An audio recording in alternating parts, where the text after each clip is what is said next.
Okay, friends, we are continuing with our CA Inter Costing Divya Jadi Booty's sessions of Marginal Costing chapter. So, जो भी questions हमने अभी तक आपको करा दिए थे वो ऐसे ही मैट के सारे जितने भी थे वो लेटेस्ट मैट को रेफ़र करके करा दिया था। तो एज अ कॉन्सिक्वेंस आपका क्वेश्चन नंबर 34 तक इस बुक का हो चुका है। सो अब हम स्टार्ट करें यहाँ से 35 से, ठीक है। So let's begin. Company manufactures two types of herbal product A and B. Its budget shows profit figures after apportioning the fixed joint cost of 15 lakh in the proportion of number of units sold. The budget for 2018 indicates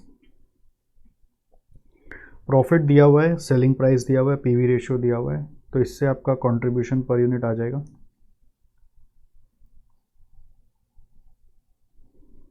वो आ रहा है 80 और यहाँ पे आ रहा है 60। तो variable cost per unit भी आ जाएगा जो है 120 और 60। Compute the best option among the following if the company expects that the number of units to be sold would be equal.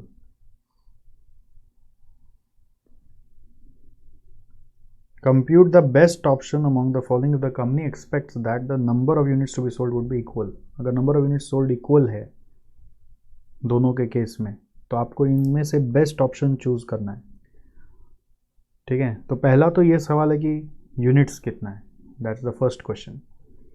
फिर से इसमें ऑप्शन नंबर 1 दे रहा है कि due to exchange in the manufacturing process the joint fix cost will reduce by 15% and variables will increase by 7.5%। तो इसका profit पे क्या असर आएगा।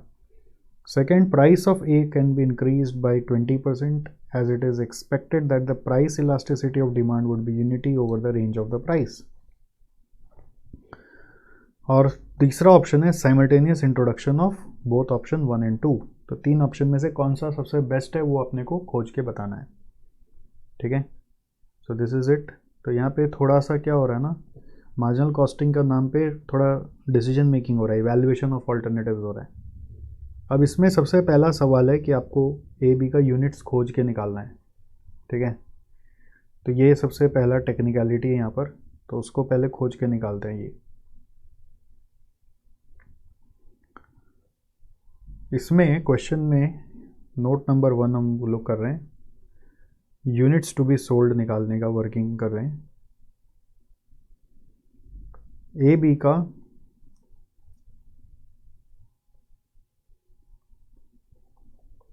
कंट्रीब्यूशन पर यूनिट हमें मालूम है, वो आया 80 और 60। यूनिट्स क्या है, इक्वल है, मान लीजिए एक्स एक्स है। तो टोटल कंट्रीब्यूशन कितना होगा, 80x और 60x होगा। टोटल आ रहा है 140x। ये x कैसे पता चला, क्वेश्चन में बोला इक्वल यूनिट्स। नाउ अपने को मालूम है total contribution minus fix cost is equal to profit. So total contribution 140x है। टोटल फिक्स कॉस्ट इनका कितना था, 15 लाख था। माइनस करेंगे आप 15 lakh is equal to profit, दोनों का मिला दें तो एक का 50 दिया हुआ है, एक का 30 दिया हुआ है।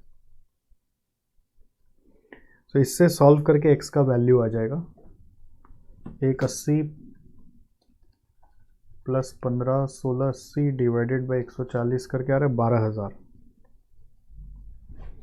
सो यूनिट्स दोनों का 12,000 हो जाएगा। तो ए का भी यूनिट्स होगा 12,000, बी का भी यूनिट्स होगा 12,000, दोनों में 12,000 यूनिट्स आ जाएगा, ठीक है। So this is how units to be derived. अब इसमें मिस्टेक क्या होता है, जब आप ये इस तरह से मेरे से नहीं किए हुए हैं या सोल्यूशन को आप नहीं देखते ना, तो आप इन जनरल क्या करते हैं, फिक्स कॉस्ट को क्वेश्चन में बोला है ना पोर्शन कर दो in the number of unit sold, और यूनिट सोल्ड का रेशियो इक्वल है। तो आप 15 लाख को 2 पार्ट में तोड़ोगे तो 7.5 लाख बनेगा। 7.5 अब 7.5 जब कर रहे हैं तो 7.5 प्लस 1.5 करने से कंट्रीब्यूशन आता है अलग अलग 9 लाख, और यहाँ पे आ रहा है 780। फिक्स कॉस्ट प्लस प्रॉफिट करके आता है ना कंट्रीब्यूशन। फिर कंट्रीब्यूशन पर यूनिट आपको मालूम है 80 और 60। फिर यूनिट्स आपको मालूम पड़ता है 9 लाख बाई 80 करने से आ रहा है यहाँ पे 11,250 और यहाँ पे आ रहा है 13,000। 7,80,000 बाई 60 करने से। तो ऐसा करने से क्या हो रहा है, दोनों इक्वल नहीं हो पा रहा। अगर हम फिक्स कॉस्ट को यूनिट्स का रेशियो में तोड़े तो ये दोनों इक्वल तो नहीं हो पा रहा ना, फिर फंस गया गाड़ी आपका। तो क्वेश्चन खुद ही एक दूसरे से कॉन्ट्राडिक्ट कर जा रहा है। हिसाब से इक्वल आना चाहिए बट क्वेश्चन में ना कुछ एरर है, इसलिए ये इक्वल नहीं आ रहा। नहीं तो ऐसे भी करके आंसर 12,000 आने का बात है, बट क्वेश्चन में कुछ एरर है। ये एरर सॉल्यूशन भी एक्सेप्ट किया है, ठीक है, बाद में दिखा देंगे आपको। जैसे आप 12,000 से करोगे ना तो फिर प्रॉफिट आपका 150 और 130 नहीं आएगा। अगर यूनिट्स 12,000 होगा तो कंट्रीब्यूशन पर यूनिट 80 और 60 यदि आप लोगे तो टोटल कंट्रीब्यूशन देखिए यहाँ पे आ रहा है 960 और यहाँ पे आ रहा है 720। तो फिक्स कॉस्ट अगर आप अलग अलग करोगे 7.5 तो ये देखो यहाँ पे आ रहा है 2,10,000 और यहाँ पे आ रहा है -30। तो प्रॉफिट हिसाब से ये होना चाहिए था बट वो दिया हुआ नहीं है ठीक से, तो इसलिए इस क्वेश्चन में ना मिस्टेक हो सकता है। बट सॉल्यूशन 12,000 करके आपको आगे बढ़ाना है। यूनिट्स को इक्वल करना ज़्यादा ज़रूरी है क्वेश्चन को लॉजिकल बनाने के लिए। अब ऑप्शन नंबर 1 बोला है क्वेश्चन में कि आप मानो फिक्स कॉस्ट रिड्यूस हो जाएगा 15% से और वेरिएबल बढ़ जाएगा 7.5% से। तो आपका ए और बी में सेलिंग प्राइस तो सेम ही है विच इज़ 200 और 120। वेरिएबल कॉस्ट पर यूनिट को आप बढ़ा देंगे 7.5% से तो 100। अभी करंट में वेरिएबल कॉस्ट पर यूनिट क्या है, मैंने निकाल दिया था ना, 120 और 60 है। तो उसका वर्किंग नोट 2 होगा। नोट नंबर 2 एक्चुअली आपको वेरिएबल कॉस्ट पर यूनिट निकालने का करंट में करना चाहिए, जिसमें ए और बी का आप सेलिंग प्राइस लिखोगे 200 120, कंट्रीब्यूशन पर यूनिट लिखोगे बेस्ड ऑन पीवी रेशियो वो है 80 और 60। तो इससे वेरिएबल कॉस्ट पर यूनिट आएगा जो है 120 और 60। सो 120 का 7.5%, 120 प्लस 7.5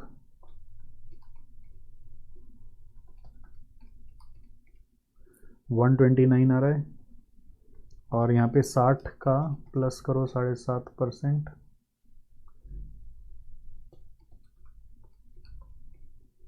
64.5 आ रहा है। सो कंट्रीब्यूशन पर यूनिट यहाँ पे आ रहा है 71, यहाँ पे आ रहा है 55.5।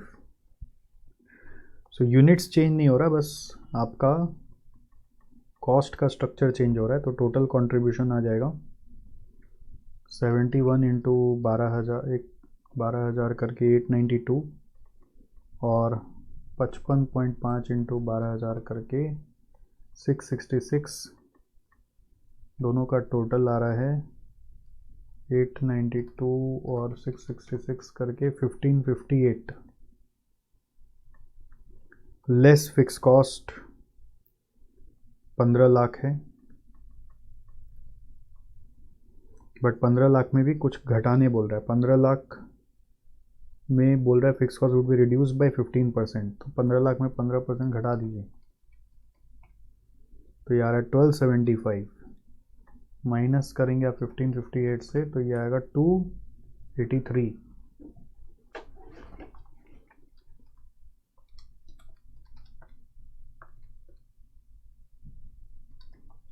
देख लो वर्किंग सही हुआ कि नहीं, ये गड़बड़ हो गया। 852 आ रहा है।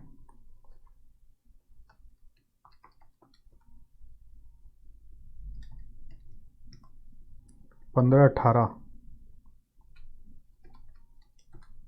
243। सो ये ऑप्शन बेटर है कि नहीं, इसके लिए ये करंट में प्रॉफिट है अगर आपका तो एग्जिस्टिंग प्रॉफिट कितना है ये तो मालूम ही है, 180 था। एग्जिस्टिंग प्रॉफिट आपका 150 प्लस 30 दिया हुआ है ना, 180। सो एक्स्ट्रा प्रॉफिट आ रहा है 63,000 का। This is incremental profit from option number 1। ठीक है। ऑप्शन नंबर 2 में क्या बोला है क्वेश्चन में कि आप ए का सिर्फ दाम बढ़ा दो 20% से और प्राइस इलास्टिसिटी यूनिटी रहेगा। तो इसका मतलब क्या होता है मैं आपको समझा रहा हूँ। ऑप्शन नंबर 2 में आ जाओ।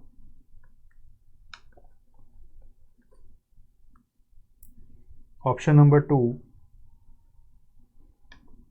आप प्राइस ऑफ ए नया कर देंगे 200 में 20% बढ़ा देंगे, तो ये आ रहा है 240। Variable cost per unit A का वही रहेगा 120, तो कंट्रीब्यूशन पर यूनिट आ जाएगा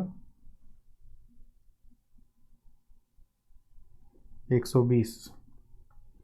नाउ रिवाइज्ड यूनिट्स क्या होगा? क्वेश्चन बोल रहा है price elasticity is 1। Price elasticity is 1 का मतलब क्या होता है? नॉर्मली प्राइस इलास्टिसिटी 1 का मतलब होता है, प्राइस इलास्टिसिटी यदि 1 है तो इसका मतलब क्या होता है?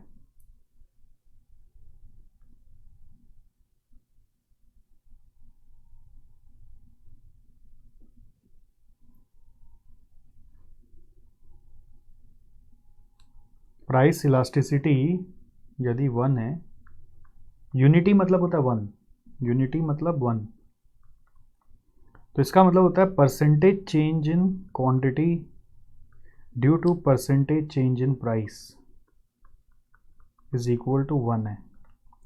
इसका मतलब क्या होता है कि अगर प्राइस चेंज 20% है तो परसेंटेज चेंज इन क्वांटिटी कितना होगा? वो भी 20% होगा। ठीक है, और ये ऑपोजिट डायरेक्शन में होता है, लॉ ऑफ डिमांड चलता है ना, प्राइस अगर बढ़ाया है तो डिमांड घटेगा, तो 20% डिक्रीज होना चाहिए। तो नियम के हिसाब से हम लोग क्या समझेंगे, 12,000 हम लोग का यूनिट्स है तो हम लोग को 12,000 में से 20% घटा देना चाहिए, तो ये आता है 9,600। ये कॉमन सेंस बोल रहा है, बट इंस्टीट्यूट ऐसे नहीं कर रहा। इंस्टीट्यूट कैसे कर रहा है सर? इंस्टीट्यूट कैसे कर रहा है सर? इंस्टीट्यूट यहाँ पे कर रहा है कि वो बोल रहा है इलास्टिसिटी मतलब budgeted revenue will be same as per ICI.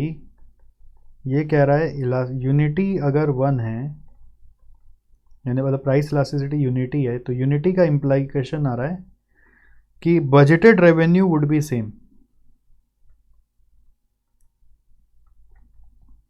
अब ये क्या बात हो गई भैया, budgeted revenue would be same? बस यही तो बात हो गई।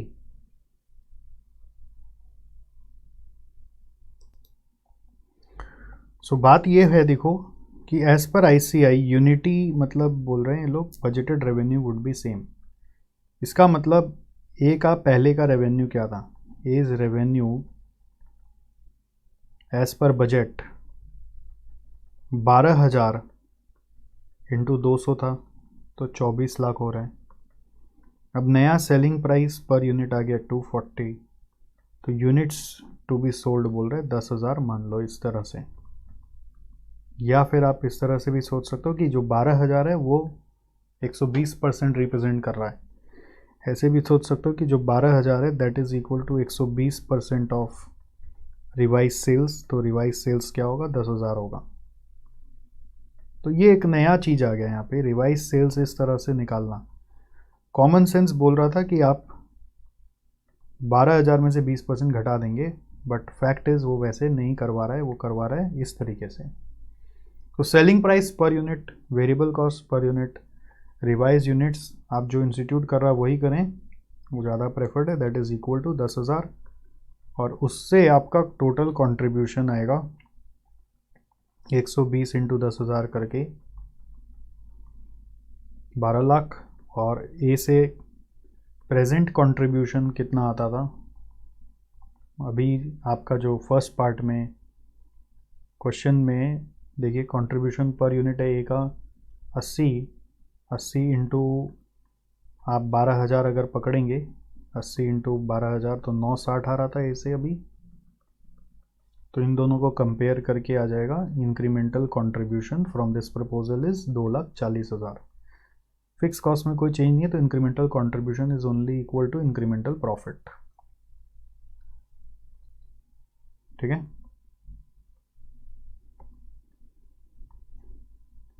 नेक्स्ट थर्ड ऑप्शन इज बोल रहा है simultaneous introduction of both the option. Simultaneous both options, अगर हम दोनों ऑप्शन लेके आ जाएं तो क्या होगा?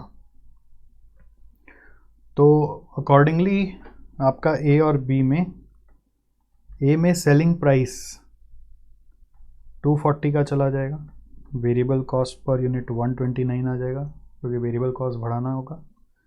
कंट्रीब्यूशन पर यूनिट आपका 240 माइनस 129 करने से 111 आ रहा है। यूनिट्स आपका 10,000 हो जाएगा यहाँ पर।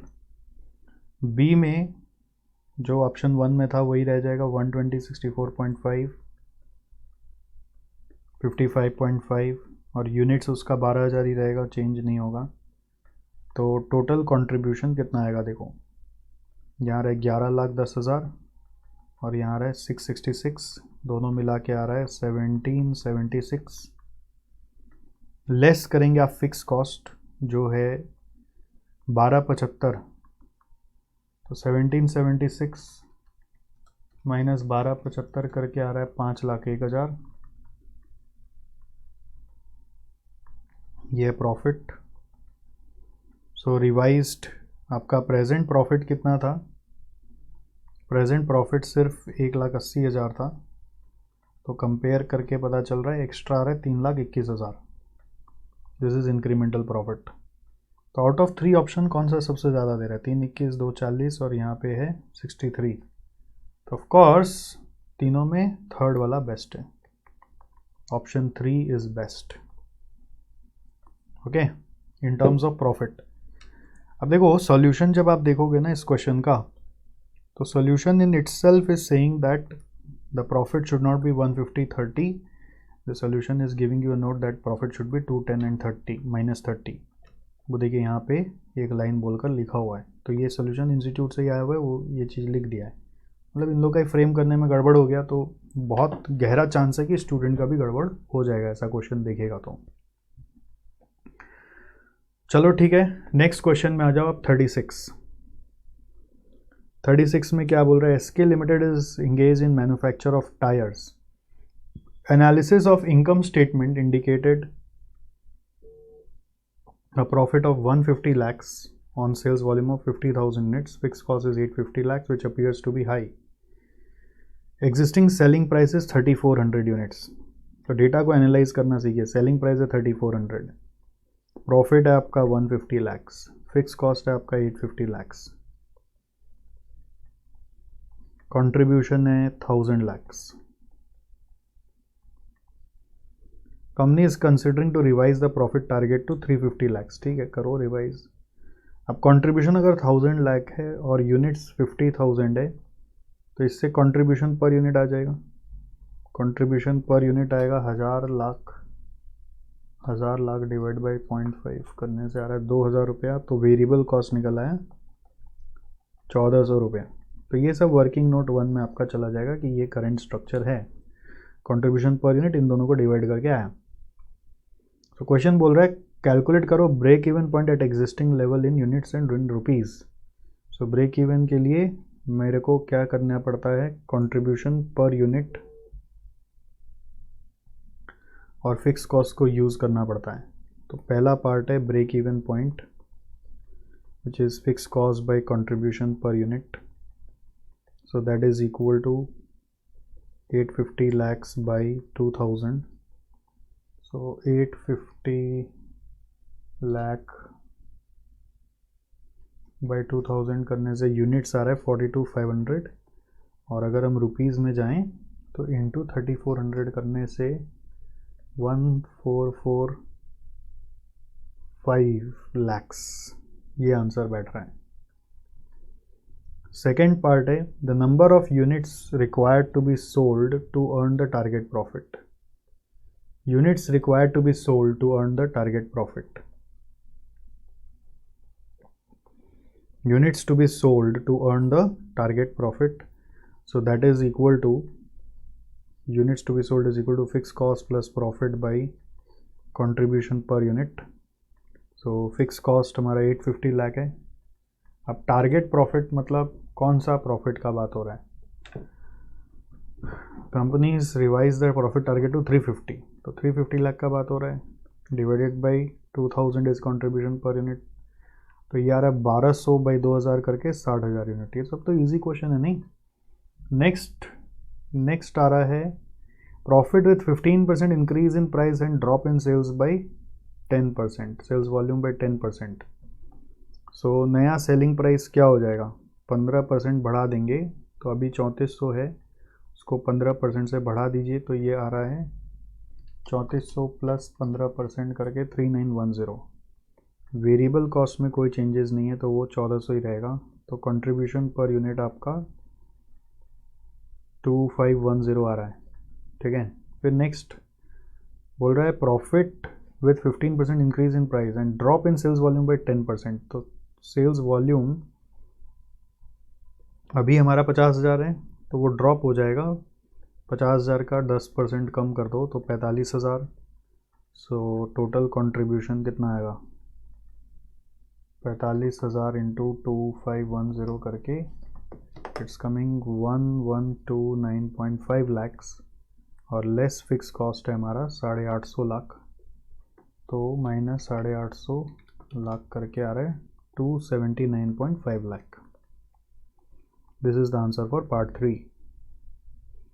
पार्ट 4 में क्या बोल रहा है, volume to be achieve to earn target profit of at the revise selling price as calculated in 2 above। Volume to be achieve to earn target profit at revise selling price as calculated in 2 above। 2 में जो target profit की बात हो रही है उसको calculate करना है, उसको अचीव करना है। Volume to be achieve to earn target profit at revise selling price. Revise selling price शायद ये 15% इंक्रीज का बात कर रहा है। As calculated in 2 above if a reduction of 8% in variable cost and ₹85 lakhs in fix cost is envisaged. So जो change करने बोल रहा है उसको चेंज करो ना एक एक करके। जैसे कि रिवाइज्ड सेलिंग प्राइस क्या होगा, वो हो जाएगा आपका जो ऊपर में आ गया था 15% वाला बढ़ा के 3910। वेरिएबल कॉस्ट के लिए बोल रहा है 1400 जो दिया हुआ है उसमें आप 8% घटा दीजिए, तो कितना आएगा, 1400 में 8% घटा दीजिए 1288 आ रहा है। फिर आप कंट्रीब्यूशन पर यूनिट लीजिए, 3910 माइनस 1288 2622 आ रहा है। फिर units to be sold, units to be sold आपको निकालना है to achieve the desired target profit. Fix cost 850 lakh में बोल रहे 85 लाख घटा दीजिए, 850 में 85 घटा देंगे तो कितना बचेगा, 765 लैक्स बचेगा। और आपका टारगेट प्रॉफिट कितना है, 350 लैक्स है। सो देयरफॉर आपका यूनिट्स टू बी सोल्ड क्या आएगा, 765 प्लस 350 डिवाइडेड बाई 2622।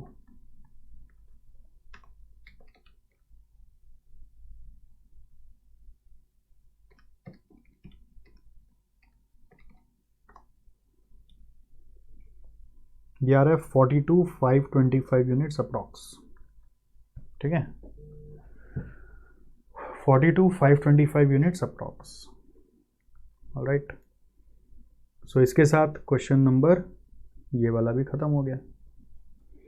सॉल्यूशन आप मिलाते रहिएगा, मैं आगे बढ़ता हूँ। 37 में आ जाओ, ये अपने से करने का कोशिश करो, बहुत आसान सा क्वेश्चन है। ये लॉस है, ये प्रॉफिट है, बस इस पर ध्यान देना पहले। ये लॉस है, ये प्रॉफिट है, तो ऐसा डिटेल देख के याद आता होगा। चेंज इन सेल्स पहले निकाल देना चाहिए 1 लाख, और चेंज इन प्रॉफिट माइनस 15,000 से प्लस 15,000 30,000 हो जाएगा। तो इससे पीवी रेशियो आ गया 30,000 बाई 1 लाख करके 30%। फिक्स कॉस्ट किसी एक सेल्स को पकड़ लो, तो कंट्रीब्यूशन मान लीजिए पहला ईयर में 4 लाख का 30% करके आ रहा है 120, और उसमें आपका फिक्स कॉस्ट माइनस करके प्रॉफिट आएगा जो है -15, तो ये आ रहा है 135। फिक्स कॉस्ट इज 135, ठीक है। और ब्रेक इवन कैसे आएगा, 135 डिवाइडेड बाई 30% करके, 135 डिवाइडेड बाई 30% करने से 4.5 लाख। ओके, बच्चा क्वेश्चन एकदम। नेक्स्ट क्वेश्चन क्या है, sales to earn a profit of 45,000। तो फिक्स कॉस्ट है हमारा 135 plus 45 divided by PV ratio is 30%। So this is coming 135 plus 45 divided by 30% करके 6 लाख। एमओएस निकालना है तो फाइनेंशियल ईयर 17-18 का 17-18 का सेल्स मालूम है 5 लाख और ब्रेक इवन सेल्स मालूम है 4.5 लाख, तो 50,000 आ जाएगा। या फिर प्रॉफिट बाय पीवी रेशियो भी कर सकते हो, एक ही बात हो गई। 15,000 बाई 30% भी कर सकते हो। और एक तरीका क्या होगा, 15,000 उसका जो प्रॉफिट है बाई पीवी रेशियो, ठीक है। तो 37 भी खत्म हो गया। चलो 38 में आ जाओ। PH Gems Limited is manufacturing ready-made suits. It has annual production capacity of 2,000 pieces. The cost accountant has presented following information for the year to the management. Sales 1500 pieces at 1800 रुपया। डायरेक्ट मटेरियल अच्छा सीधा amount दिया हुआ है, तो अगर हम इसका रेट निकाल लें, जैसे इसका पर यूनिट आ रहा है 1800, तो 594,200 डिवाइडेड बाई 1500 करने से इट इज़ कमिंग 396.13। 594,200 बाई 1500 करने से 442,600 बाई 1500 करें तो 295.07। ओवरहेड्स में वेरिएबल ओवरहेड का अगर हम खाली करें तो 1197 का 60% इंटू 60% करेंगे, क्योंकि 40% फिक्स्ड है तो 60% वेरिएबल है, डिवाइडेड बाई 1500, तो ये आ रहा है 478.8। सो इससे आपका कंट्रीब्यूशन निकल आएगा। यही स्मार्टनेस है कि क्वेश्चन कैसे पढ़ना है। प्रैक्टिस करते समय भी इतना फास्ट होना पड़ता है, एग्ज़ाम में भी ऐसे ही फास्ट होना पड़ता है।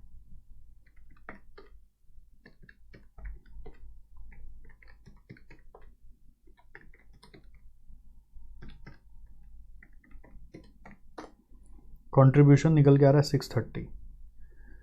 अब if selling price is increased by to rupees 200, sales will come down to 60% of total annual capacity. Should the company increase its selling price? तो फिर डिसीजन मेकिंग टाइप का क्वेश्चन आ गया एक तरह से। सो अगर हम पार्ट 1 सॉल्व करें, selling price is increased by 200, तो सेलिंग प्राइस आपका 1800 से 2000 हो जाएगा, ठीक है। तो वेरिएबल कॉस्ट पर यूनिट में कोई चेंजेस नहीं है, और कोई चेंज नहीं है, तो बेसिकली आप बोल सकते हैं कि आपका कंट्रीब्यूशन 200 रुपये से बढ़ने वाला है। ये अगर सेम है, इन तीनों का अगर आप टोटल लेंगे तो आ रहा है 1170, ठीक है। तो ये सेम ही है, तो ये आ जाएगा 830। कॉमन सेंस भी लगा रहे हैं ना कि अगर 1800 का 2000 हो गया, वेरिएबल कॉस्ट सेम है, तो कंट्रीब्यूशन 200 से बढ़ेगा। फिर बोल रहा है ऐसा करने से sales will come down to 60%, तो यूनिट्स 1500 की जगह कितना हो जाएगा, 1500 का 60% हो जाएगा। कम डाउन बाई नहीं, कम डाउन टू, तो दिस इज 900 यूनिट्स आ जाएगा। तो टोटल कंट्रीब्यूशन कितना आएगा आपका, 900 इंटू 830 करने से 747 आएगा,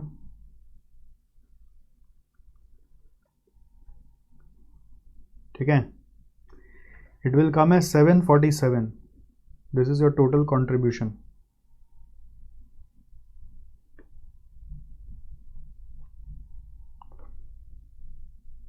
अच्छा, कैपेसिटी मेरा ये एक और मैंने ध्यान नहीं दिया, annual production capacity is 2000 pieces, तो मैं यहाँ पे 1500 ले लिया था, एक्चुअली वो 1500 नहीं है, ये 2000 है। 2000 इंटू 60% करेंगे तो ये 1200 आएगा, तो 1200 इंटू 830 करने से क्या फिगर आ रहा है भाई, ये 996 खड़ा हो रहा है।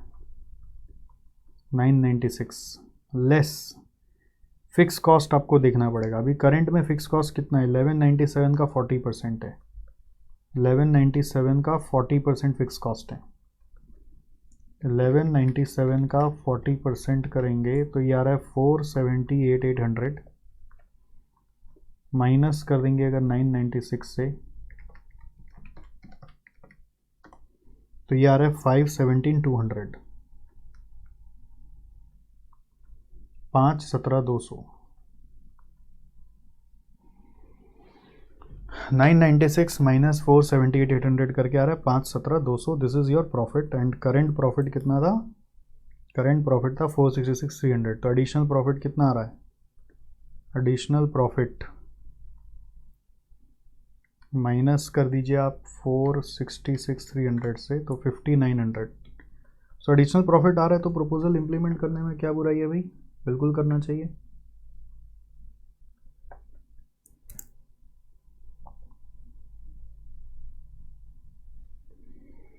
नेक्स्ट, इसमें क्या हो रहा है, एक और चीज़ देखो. प्राइस इलास्टिसिटी अगर आप स्टडी करना चाहो ना, तो सेलिंग प्राइस आपने 200 रुपये से बढ़ाया, तो 1800 का कितना परसेंट बढ़ा?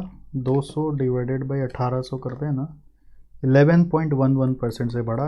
और डिमांड आपका 40% से घटा. ये इलास्टिसिटी 40% बाई 11.11% होगा. 40 बाई 11.11, इलास्टिसिटी यहाँ पे 3.6 टाइम्स है. तो 3.6 टाइम्स इलास्टिसिटी, ऐसी नॉलेज के लिए बताया. सेकेंड क्वेश्चन क्या बोल रहा है? Company can earn a profit of 20% on sales if profit of 20% on sales if company provide type in with readymade suit. तो ये लोग क्या चीज़ का काम करते हैं? रेडीमेड सूट्स का ही काम करते हैं. ठीक है, उसके साथ अगर टाइप इन देंगे तो सेल्स बोल रहे 20% से बढ़ जाएगा. Cost of each type in is 18 रुपया. Calculate the sales to earn a profit of 20% on sales. तो आपका बेसिकली टाइप इन के कारण वेरिएबल कॉस्ट बढ़ जा रहा है. ओके, तो सेकेंड पार्ट का मैं अगर वर्किंग करूं,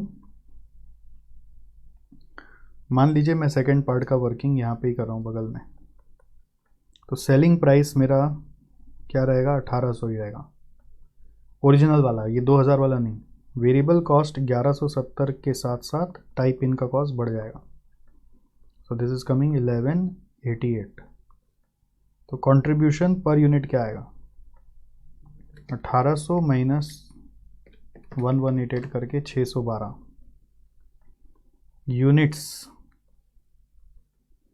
यूनिट्स आपका अभी बढ़ के क्या आ जाएगा? यूनिट्स बोल रहा है, यही निकालना है. Units is need to be found. आपको कैलकुलेट सेल्स करना है, बट बोल रहा है ऐसा करने से profit will be 20% on sales. तो ये आपको एक बेसिक में पढ़ाया हुआ होता है कि units to be sold to earn 20% on sales, उसका इक्वेशन कैसे बनता है? Fix cost plus profit by contribution per unit होगा. यूनिट्स यदि एक्स मान लिया जाए, फिक्स कॉस्ट आपको मालूम है जो आपने निकाला हुआ 1197 का 40% करके 478 800 है. प्रॉफिट वेस 20% ऑन सेल्स, तो 0.2 इंटू एक्स नहीं करना, इससे तो यूनिट्स हुआ ना. 0.2 ऑफ सेल्स यूनिट्स नहीं, into selling price which is 1800 divided by contribution per unit which is 612. अब इस इक्वेशन को आप सॉल्व करोगे, आपका आंसर आ जाएगा. तो 612 x is equal to 1800 into 0.2 is 360 x. So 612 minus 360 is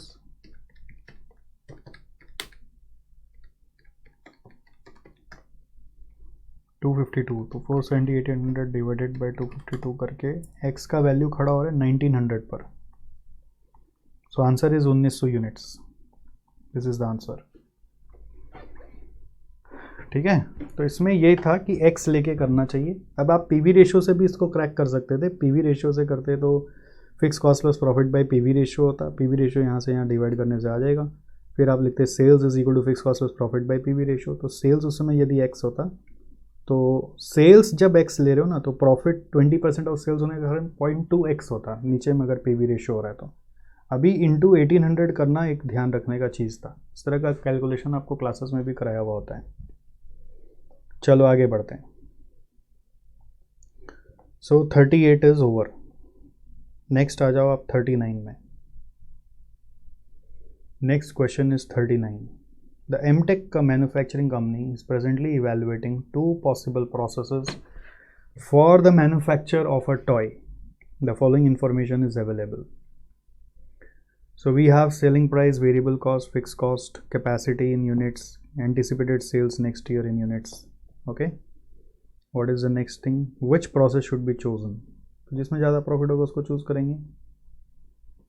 ठीक है, तो प्रॉफिट यदि मैं निकालना चाहूँ तो कंट्रीब्यूशन पर यूनिट है 8 और 6, तो यूनिट सोल्ड आपको मालूम है, तो टोटल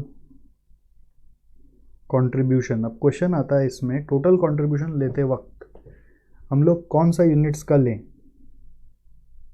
टोटल कंट्रीब्यूशन लेते वक्त हम लोग सेल्स यूनिट्स का लें कि कैपेसिटी यूनिट्स का लें। नियम के हिसाब से contribution is connected with sales, फिर भी एक बार सेल्स ही करते हैं। 32 लाख और 6 × 4 24 लाख, लेस फिक्स कॉस्ट है 30 लाख और 21 लाख, तो प्रॉफिट आ जाएगा आपका 2 लाख और 3 लाख। ठीक है। और अगर हम कैपेसिटी से जाएं तो ये अगर हम यूनिट सोल्ड से किया,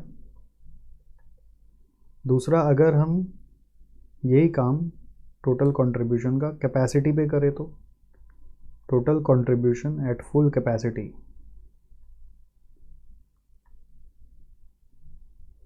8 × 4 30, 34 40 आ रहा है, और 6 × 5 30 लाख आ रहे हैं। फिक्स कॉस्ट है 30 और 31, 30 और 21, 4 40 और 9 लाख।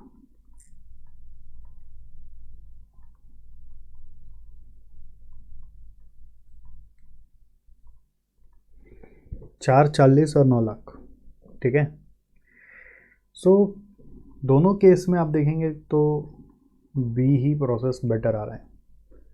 तो क्वेश्चन आता है कि एग्ज़ाम में हम लोग को सर क्या दिखाना चाहिए, कैपेसिटी पे कि यूनिट्स सोल्ड पे। नियम के हिसाब से यूनिट्स सोल्ड होता है, बट इंस्टीट्यूट का जो सॉल्यूशन है ना बेटा, उसमें दोनों कर दिया है। देखो एक बार टोटल कंट्रीब्यूशन यूनिट्स सोल्ड पे निकाला है, फिर आपका उससे प्रॉफिट निकाला, फिर एक बार और एट फुल कैपेसिटी भी निकाला, और फिर बोल रहे process B should be chosen. इससे भी वही आ रहा है, इससे भी वही आ रहा है। तो एग्ज़ाम में सर हम लोग दोनों करेंगे, अभी तो यही समझ में आ रहा है, अगर ऐसा समय है तो दोनों करके आओ।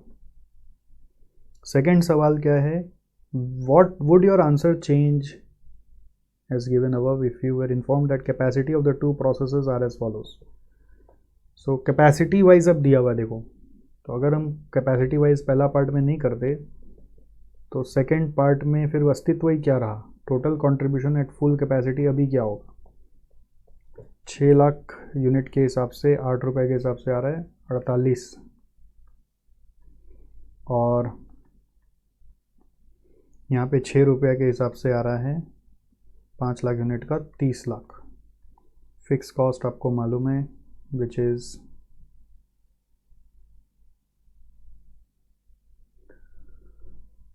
30 और 21, तो प्रॉफिट आ रहा है 18 और 9, चेंज हो गया देखो।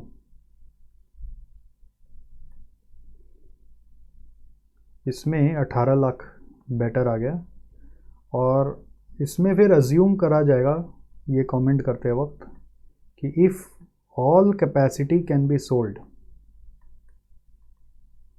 जरूरी नहीं ना ज़्यादा कैपेसिटी मतलब ज़्यादा sales, all capacity can be sold then process A is better, ये अजम्पशन लिखना चाहिए। अब अगर आप ये कैपेसिटी को नहीं ध्यान देंगे, आप बोलेंगे हम तो सेल्स पे ही देखेंगे, तो आप ऐसा भी आंसर लिख सकते हैं कि देखो अज्यूमिंग कि सेल्स तो सेम ही रहेगा तो कैपेसिटी इंक्रीज होने से कोई फ़ायदा होने वाला नहीं है। तो आपका रीज़न अगर ऐसा है तो मैं होता एग्जामिनर तो नंबर दे देता, बट एग्जामिनर लोग बहुत धन्य लोग होते हैं, तो उनको उतना ध्यान दिमाग नहीं लगाना होता। उनके पास रिकमेंडेड आंसर में ये बात लिखा हुआ तो आपको नंबर मिलेगा, नहीं लिखा हुआ हो तो नहीं नंबर मिलेगा। एग्ज़ाम में ये सब थोड़ा बहुत सरप्राइज आपको फेस करना पड़ेगा, कोई उपाय नहीं है। चलिए क्वेश्चन नंबर 40 में आ जाइए।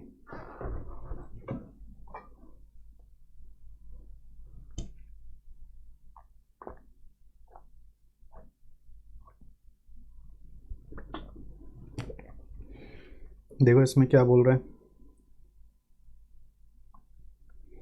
फिक्स कॉस्ट है, वेरिएबल कॉस्ट है, सेलिंग प्राइस है, आउटपुट है। Calculate the profit for each of the following situation with the above data. तो विद द डेटा अबव, तो प्रॉफिट निकालना बहुत इजी है। कंट्रीब्यूशन पर यूनिट यहाँ पे आ रहा है 4 रुपया, जो तो टोटल कंट्रीब्यूशन आ जाएगा 2 lakh.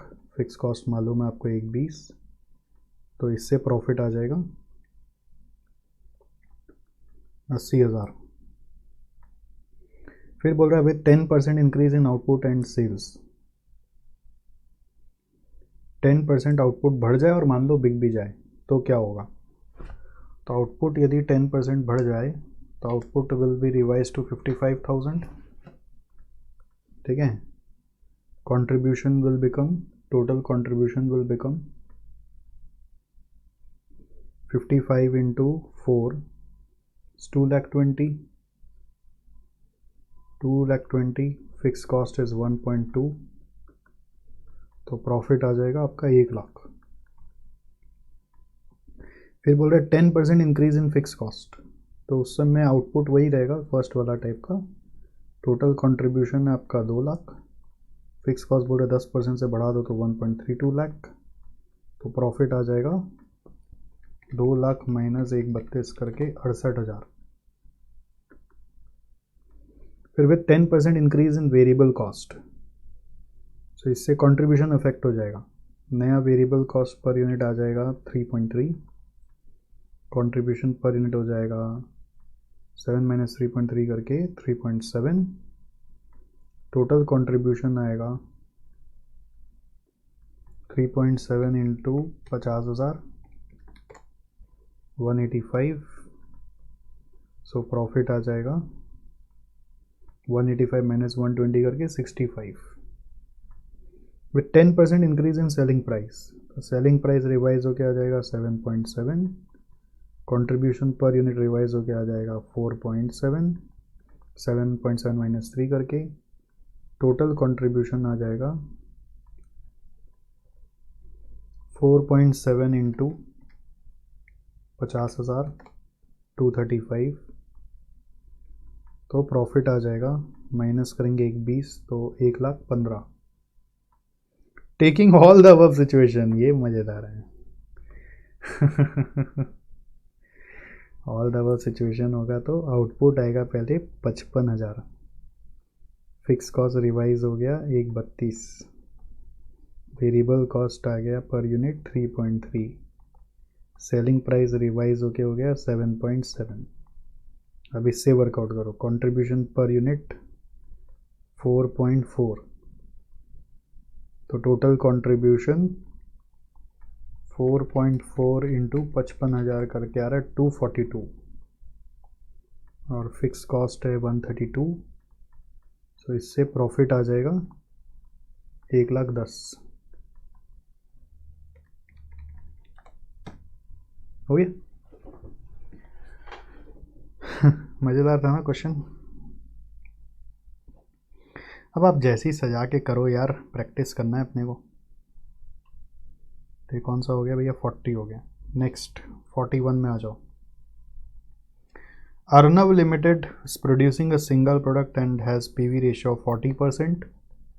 PV ratio of 40%. Company wishes to increase the selling price by 10%, which will increase the variable cost by 5%. Fixed overheads will increase from its present level of 20 lakh to 30 lakh. Required is compute the company's original break-even point sales and break-even point sales after the increase. ठीक है, तो PV ratio मालूम है 40%, ठीक है। और फिर बोल रहा है नया पीवी रेशियो कैसे निकालोगे? ये करंट पीवी रेशियो है, और करंट में आपका फिक्स कॉस्ट 20 लाख है, तो इसका ब्रेक इवन तो आ ही गया, कोई इसमें सोचना ही नहीं। अब रिवाइज सिचुएशन में पीवी रेशियो क्या होगा? Because selling price is increasing by 10%, which will also increase the variable cost by 5%। इसका मतलब क्या हुआ? अगर मान लेते हैं एक सिनेरियो, इस पहले 40% को ब्रेक डाउन करते हैं कि अगर मेरा अभी सेलिंग प्राइस 10 रुपया है, variable cost per unit present पे क्या होगा, और कंट्रीब्यूशन पर यूनिट 40% के हिसाब से 4 होगा, तो ये 6 होगा। तो प्रेजेंट में 40% 4/10 करके आ रहा है। क्वेश्चन बोल रहा है सेलिंग प्राइस मान लो 10% से बढ़ गया, तो ये 11 हो गया। Proposed which will increase the variable cost by 5%, तो 6 का वेरिएबल कॉस्ट बढ़ जाएगा 5% से, तो ये होगा 6.3। 11 माइनस 6.3 4.7 आ रहा है, ठीक है।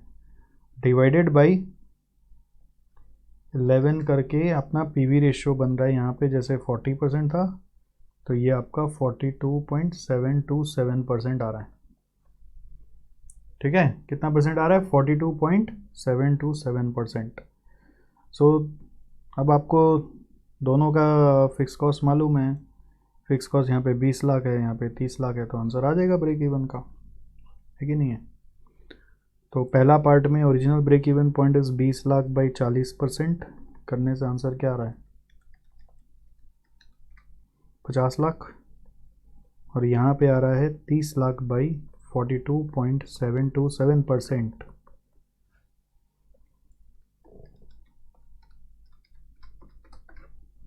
ये आ रहा है 70,21,321। अब इसमें और मेरा और इंस्टीट्यूट का आंसर थोड़ा सा मैच नहीं करेगा, रीज़न बीइंग उन्होंने 42.73 बना दिया है। Estimate the sales value of the firm to make a profit of 4.5 lakh after the increase, तो हो जाएगा sales is equal to fix cost plus profit by PV ratio.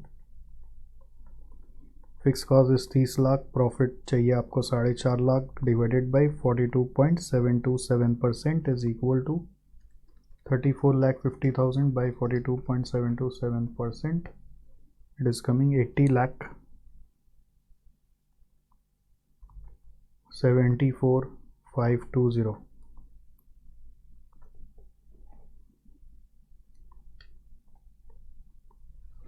$80,74,520। थोड़ा सा आंसर में राउंडिंग ऑफ का इश्यूज है बिकॉज यहाँ पे ये 42.73 किया गया है, चलेगा। नेक्स्ट आ जाइए 42 में। A manufacturing company is producing a product A which is sold in the market at rupees 45 per unit. Company has the capacity to produce 40,000 units per year. The budget for the year 18-19 projects a sale of 30,000 units. Cost of each unit are expected as under. So material wages overheads दिया हुआ है। अब ये नहीं पता कि ये variable है, ईच यूनिट है तो मान लिया जाएगा वेरिएबल, और क्या। कंपनी इस कैपेसिटी 40,000 का और सेल है 30,000 का, सेलिंग प्राइस है 45। सो अज्यूम कर लो कि 12,9,6 ये सारा वेरिएबल कॉस्ट है, क्योंकि उसका कोई ब्रेकअप का तरीका नहीं दिया है। 12,9,21,6 27 मार्जिन ऑफ सेफ्टी दिया हुआ है, okay. So margin of safety से प्रॉफिट निकल सकता है, बहुत कुछ हो सकता है। देखते हैं क्या क्या पूछा है। कैलकुलेट करो fix cost and break even point. So ये मेरा अगर वेरिएबल कॉस्ट पर यूनिट है तो मैं कंट्रीब्यूशन पर यूनिट निकाल सकता हूँ पहले, which is 45 minus 27 is equal to 18। और मार्जिन ऑफ सेफ्टी से मैं प्रॉफिट निकाल सकता हूँ पहले। इससे यूनिट्स मेरे को मालूम है कितना मैंने सोल्ड किया है, यूनिट्स सोल्ड है 30,000, तो टोटल कंट्रीब्यूशन आ गया। टोटल कंट्रीब्यूशन आ रहा है 5,40,000। अब मार्जिन ऑफ सेफ्टी से हम प्रॉफिट निकाल सकते हैं। Profit is equal to MOS divided by contribution per unit. Actually formula होता है MOS is equal to profit by contribution per unit. MOS is equal to profit by contribution per unit होता है। ये 54 लाख होगा क्या, 18 इंटू 30,000 करके 540। Profit is equal to MOS by MOS, I am so sorry, MOS in rupees दिया हुआ है, ठीक है। तो profit by PV ratio is equal to MOS होता है। तो इससे आप प्रॉफिट निकाल सकते हैं ना। Profit will B MOS into PV ratio. तो PV रेशियो लगेगा अपने को, PV रेशियो होगा 18/45। 18/45 करके आ रहा है 40%। सो 4,12,500 इंटू 40% इंटू 4,12,500 करके प्रॉफिट आ रहा है 165 का। तो देयरफॉर फिक्स कॉस्ट आ जाएगा कंट्रीब्यूशन माइनस प्रॉफिट करके। सो 540 माइनस 165 करके आ रहा है 375। सो ये हो गया आपका पूरा पार्ट 1, ठीक है।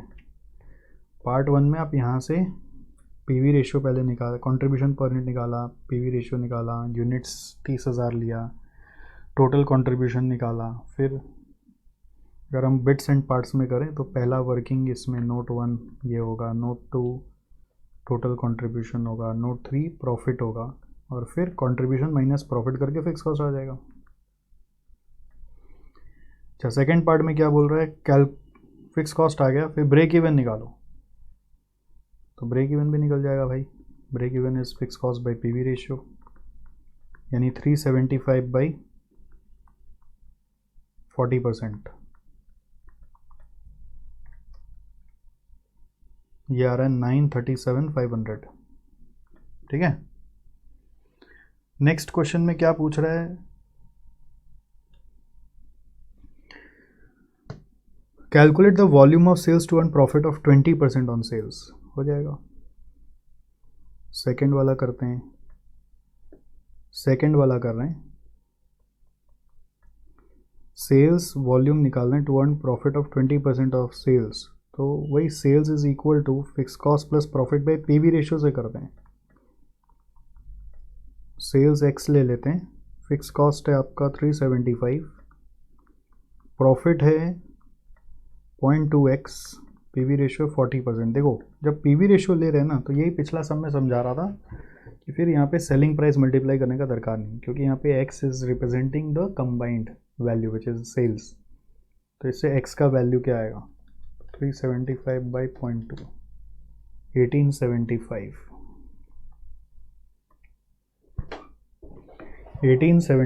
और अगर यूनिट्स में निकालना है तो ये रुपीज़ में आए, यूनिट्स में जाना है तो divided by selling price per unit आपको मालूम है 45 है, तो ये आ रहा है 41,667 यूनिट्स। ठीक है। थर्ड पार्ट में क्या पूछा है, if management is willing to invest ₹10 lakh with an expected return of 20%, calculate units to be sold to earn this profit। हो जाएगा। थर्ड नंबर, सो मैंने दो पार्ट किया, तीसरा पार्ट कर रहा हूँ इसका, units to be sold. So fix cost है आपका 10 लाख और सॉरी ROI आपका डिजायर्ड प्रॉफिट है 2 लाख। 10 लाख का 20% इज 2 लाख। फिक्स कॉस्ट है जो हमने निकाला हुआ है 375। सो देयरफॉर यूनिट्स कितना आएगा, total desired contribution is 375 plus 2 lakh divided by PV ratio की जगह कंट्रीब्यूशन पर यूनिट कर दो, विच इज 27 रुपये, 27 नहीं था 18 था, डिवाइड बाई 18, तो 5,75,000 बाई 18 करने से आंसर आ रहा है 31,944 यूनिट्स, 44.44। तो ये पार्ट 3 हो गया, 1 2 3 डन। पार्ट 4 में क्या बोल रहा है, management expects additional sales if the selling price is reduce to 44, calculate units to be sold to achieve the same profit as is add in above 3। तो 2 लाख के लिए नया सेलिंग प्राइस दिया हुआ, उससे क्या सेल्स करना पड़ेगा, हो जाएगा। पार्ट 4 में देखिए कंट्रीब्यूशन पर यूनिट चेंज हो जाएगा ना, 44 माइनस 27 करने से 17 आ रहा है। सो प्रॉफिट आपको वही 2 लाख चाहिए। सो फिक्स कॉस्ट तो वही है, तो units to be sold will be 375 plus 2 lakh divided by 17 रुपया, 575 बाई 17, 33,824 यूनिट्स।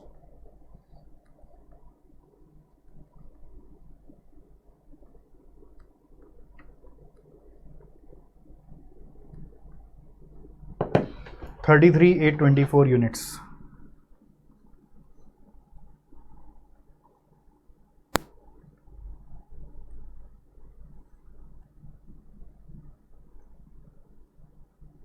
हो गया।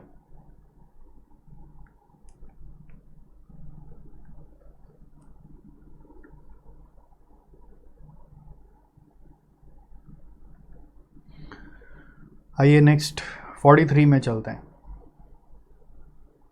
43 में आ जाइए, देखिए क्या बोल रहा है, MNP limited sold 275,000 units of its product at rupees 375 per unit.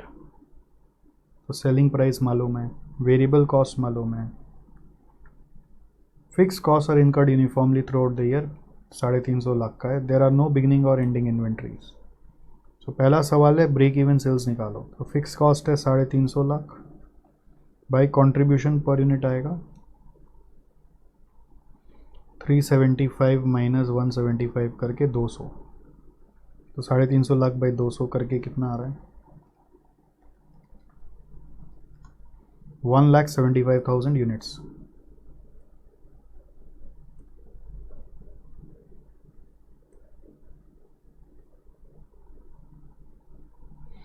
Cash break even sales कैसे आएगा? कैश ब्रेक इवन सेल्स आएगा 350 लाख में 150 लाख छोड़ दो, 200 लाख वाला fix cost low, cash fix cost by 200 करके 1 लाख यूनिट. ठीक है. पीवी रेशियो कैसे आएगा? तो बहुत इजी है यार, क्या पूछ रहा है? 200 डिवाइडेड बाई 375, 53.33% आ रहा है. Number of units to be sold to earn an EBIT of 25 lakh. तो इसका आंसर करते हैं. तो फिक्स कॉस्ट है हमारा 350 lakh plus 25 lakh divided by contribution per unit है 200. तो 375 लाख बाई 200 करने से आ रहा है 187,500. फिर sales level to achieve an after tax income of 25 lakh when tax rate is 40%. तो इससे पहले EBIT निकालना पड़ेगा. तो EBIT होगा 25 लाख, आपको पता होना चाहिए. PAT divided by 1 minus tax rate which is 1 minus 0.4. 25 lakh divided by 0.6 करके आ रहा है 41,66,667. So from this sales is equal to fixed cost plus EBIT by PV ratio. So fixed cost is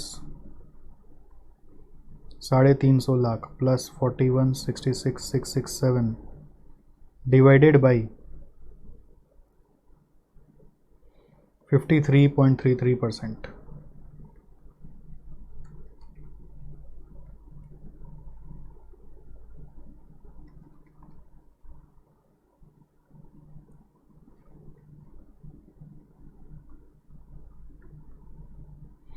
$734,42,090.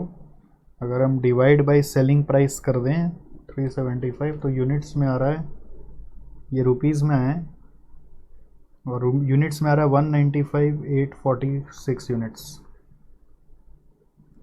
ठीक है. ये रुपीज़ बहुत बड़ा आ गया ना, तो यूनिट्स भी निकाल दिया. यूनिट्स निकालने के लिए डिवाइड बाय सेलिंग प्राइस करना पड़ेगा. समझ में आया आपको? सो पार्ट 1 में नॉर्मल ब्रेक इवन और कैश ब्रेक इवन, ये ए हो गया उसका, ये बी हो गया. पार्ट 2 में पीवी रेशियो, पार्ट 3 ये रहा और पार्ट 4 ये रहा.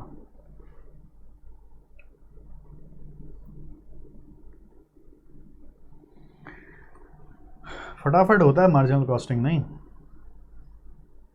सर, आप ही से होता है, हम लोग से नहीं होता है. ऐसा क्या बात है. नेक्स्ट 44 में आ जाओ. तो छोड़ दीजिए अब आज, अब हम लोग सक नहीं पा रहे हैं. ऐसा क्या बात है यार, ऐसा क्या बात है. तो ना जल्दी आप लोग छकपका जाएंगे तो कैसे चलेगा. चलो ये लास्ट क्वेश्चन करा देते हैं. M Limited has an annual fixed cost of 98,50,000. Sales amounted to rupees 780,60 lakhs. Okay, 60,000 as compared to 593,10 in the preceding year. तो सेल्स प्रीसीडिंग ईयर में था 593,10 और इस ईयर में आ गया है 780,60. एंड प्रॉफिट बोल रहा है in the year this is more than that of. Okay, तो ये समझ में आ रहा है. Increase in sales, change in sales. Change in sales मेरा कितना हो रहा है? 780,60 माइनस 593,10 187,50 और चेंज इन प्रॉफिट है 37,50. तो इससे क्या आ जाएगा आपको पता ही है ना.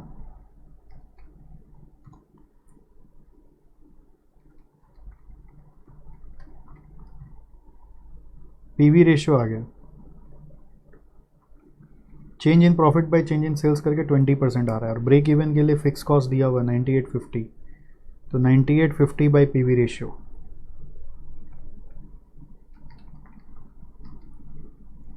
This is coming 492.5, 492.50। फिर डिटरमाइन प्रॉफिट और loss on forecasted sales volume of this much. तो सेल्स अगर 820 है तो इससे हो जाएगा ना अपना कंट्रीब्यूशन कितना आएगा, 20% डालो, 820 लाख का 20%, तो 820 का 20% हो रहा है 164 लैक्स। फिक्स कॉस्ट पता ही है 98.5,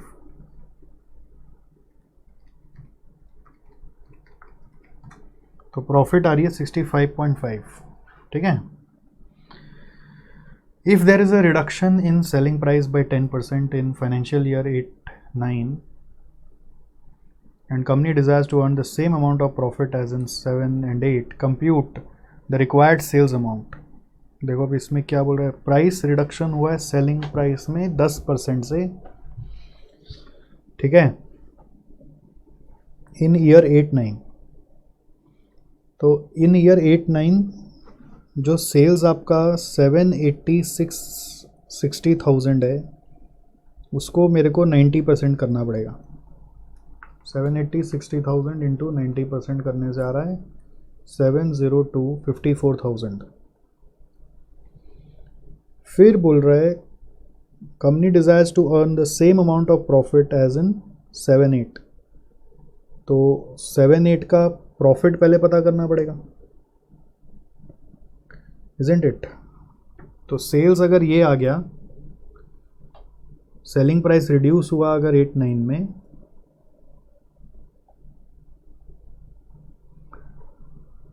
अगर सेलिंग प्राइस 10% से रिड्यूस हो गया, ध्यान से सीखो, 8-9 में यदि सेलिंग प्राइस रिड्यूस हो गया,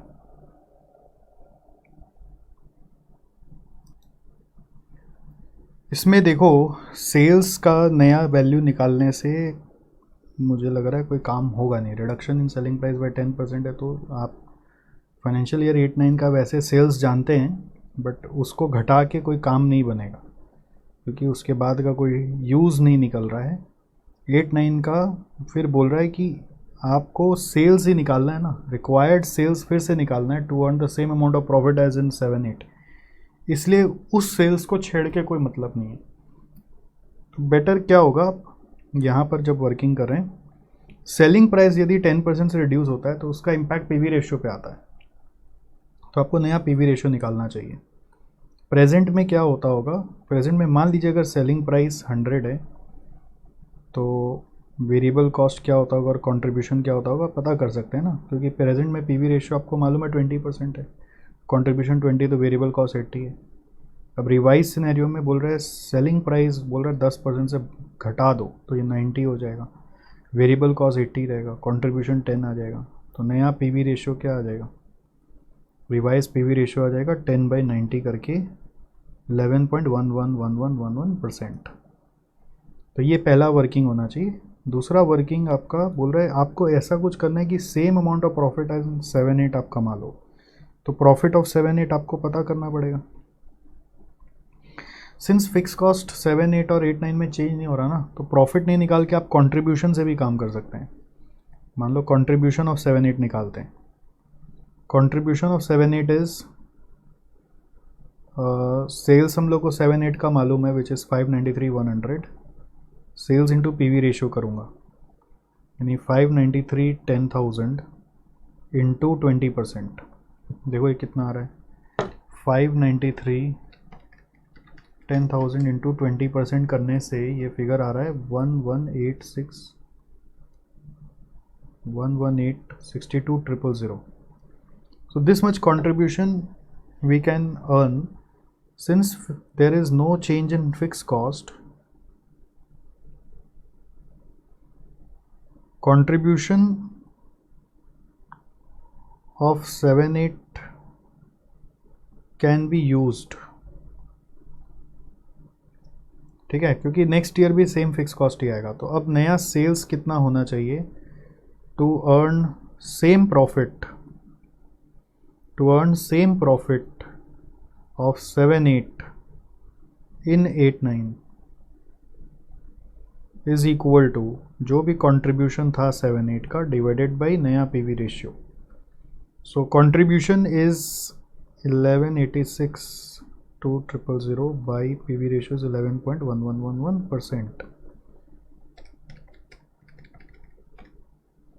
So if you'll see, this answer is coming as 106,758,010. Got it?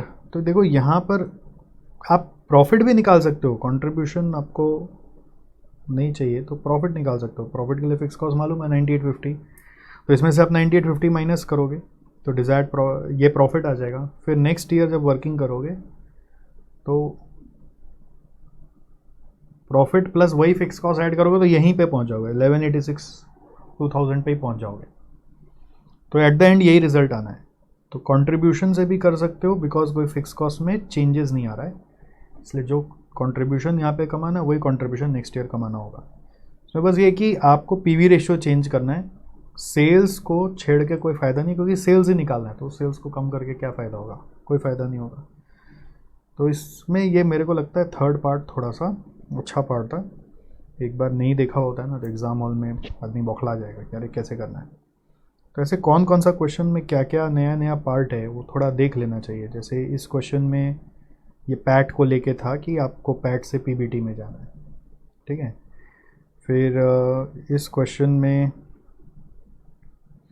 ऐसा कुछ नया नहीं था, कैपेसिटी और सेल्स को लेकर है कि आपको सेल्स यूज़ करना था ना कि कैपेसिटी, है ना। फिर नेक्स्ट ऐसे हर क्वेश्चन में कुछ ना कुछ अलग अलग निकल जाता है। इस क्वेश्चन में ये पीवी रेशियो निकालने का एक नया पार्ट था कि किस तरह से पीवी रेशियो आया। ये पीवी रेशियो निकालने का एक नया पार्ट था। जैसे हर क्वेश्चन में कुछ ना कुछ अलग है। एक आध कोई क्वेश्चन बहुत इजी होता है, ऐसे क्वेश्चन में बहुत इजी कुछ नहीं था। अब 39 में अगर हम देखें तो इसमें ये फुल कैपेसिटी पे वर्किंग करना, ये एक अलग चीज़ था कि फुल कैपेसिटी पे वर्किंग करना है, नहीं तो फिर नेक्स्ट पार्ट का मीनिंग ही ख़त्म हो जाता था। फिर इसी तरह से और ऊपर जाएं तो ये सूट वाला सम में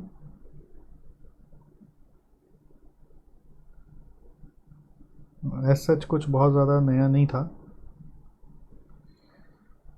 फिर आपका इस क्वेश्चन में भी कुछ ऐसा नया नहीं था 27 में, क्योंकि सब तरह का सम किया हुआ था आपका। फिर 38 तो क्वेश्चन अच्छा वाला ही था ना। 38 कहाँ गया, ये कौन सा था?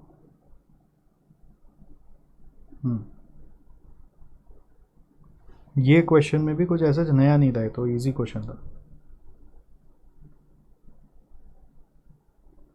बस थोड़ा ध्यान दे के डेटा को पुट करना था। और ये वाला जो क्वेश्चन मैंने कराया था इसमें वो प्राइस इलास्टिसिटी का इफेक्ट था और वो क्वेश्चन ही गड़बड़ जैसा था, तो उसको तो देख के रखना ही पड़ेगा, राइट। तो ठीक है, अब आज एक बार यहाँ पे रुक जाते हैं, अगला दिन फिर कैरी ऑन करेंगे। आपको अपने से प्रयास करना चाहिए। If you practice more by yourself you learn, that's the idea. जितना आप खुद से प्रैक्टिस करोगे आप ज़्यादा अच्छा सीखोगे। तो नेक्स्ट आप क्या करो, खुद से कुछ सम्स बना लो, और मैच हो जाए तो कोई बात नहीं है, अच्छी बात है। तो मैच नहीं हो तो उसका ही वीडियो देखो, राइट। चलो बाय।